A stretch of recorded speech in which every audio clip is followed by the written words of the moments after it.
بسم اللہ الرحمن الرحیم۔ السلام علیکم۔ میں نے کافی سفر نامے پڑھے، لیکن معلوم یہ ہوا کہ جو بھی سفر نامہ اٹھا کے دیکھ لیں کہ 20% تو وہ اس کی آپ بیتی ہوتی ہے سیاح کی، اور 80% علاقے کی تاریخ، جغرافیہ اور مصنف کی تخیل پرواز ہے، جس سے وہ سفر نامے کو دلچسپ بنا دیتا ہے۔ لیکن اس 80% کے لیے اسے سفر کرنے کی کوئی چندہ ضرورت نہ تھی۔ بعض فنکار ایسے بھی ہوتے ہیں جو ان جگہوں کے بھی سفر نامے لکھ دیتے ہیں جہاں وہ کبھی گئے نہیں ہوتے۔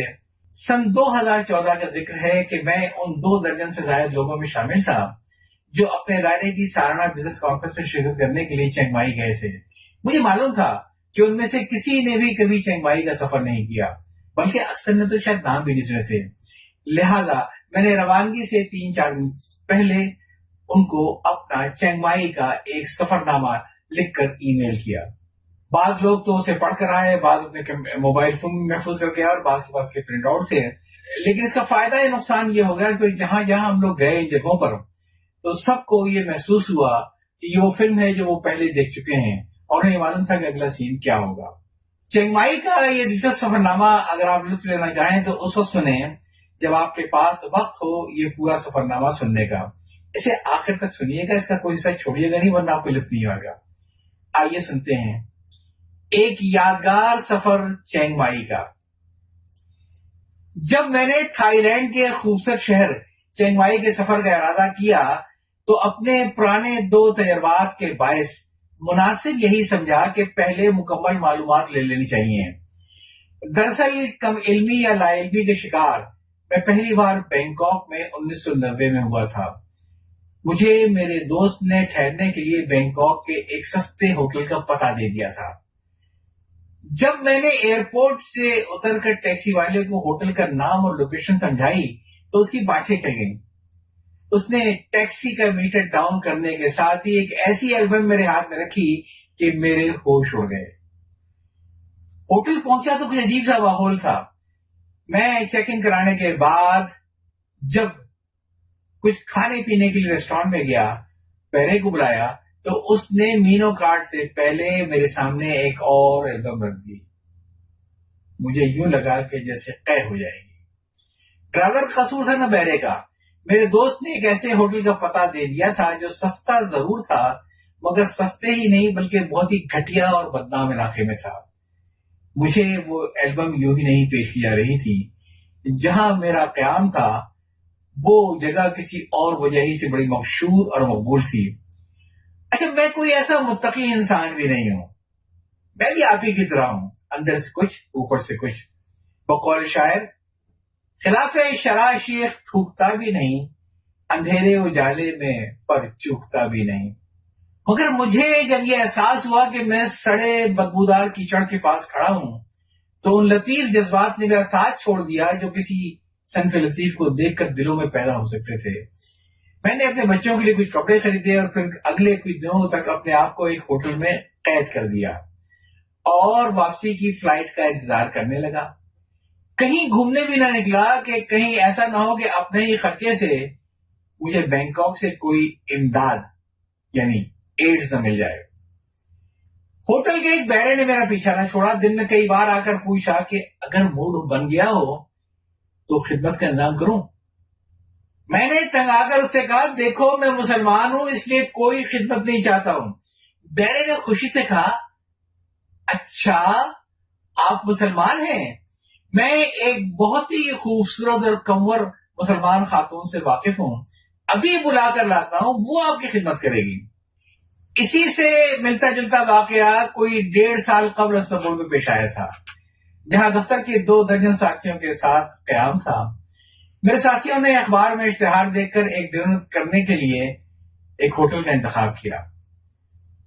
وہاں کی خاص بات یہ تھی کہ وہاں پہ رقص درویش کا بھی انتظام تھا، اور اشتہار کے مطابق رومی کے مزار کے درویش لمبی لمبی ٹوپیاں پہن کر اور لمبے لمبے چوغے پہن کر گول گول گھوم کر ڈنر کے بعد صوفیوں کا رقص پیش کیا کرتے تھے۔ میں اس رقص کو دیکھنے سے محروم رہا کیونکہ اس رات میری طبیعت کچھ خراب تھی اور میں نے ہوٹل میں قیام کو ترجیح دی۔ خیر،